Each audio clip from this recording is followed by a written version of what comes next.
Our next guest is indeed a prodigy. Maryam Jazeem is 12 years old. She is a Quran reciter, an accomplished public speaker, and a social activist.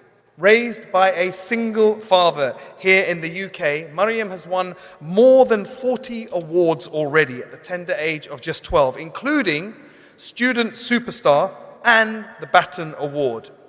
She's known for her campaigning against Brexit, for human rights, and has been recognized as one of the most influential Muslims in the top 100 in the UK and nominated for Europe's top 50 influential Muslims, and all of that at just 12 years old. So I want you to give her a very warm welcome to the stage to Maryam Jazeem.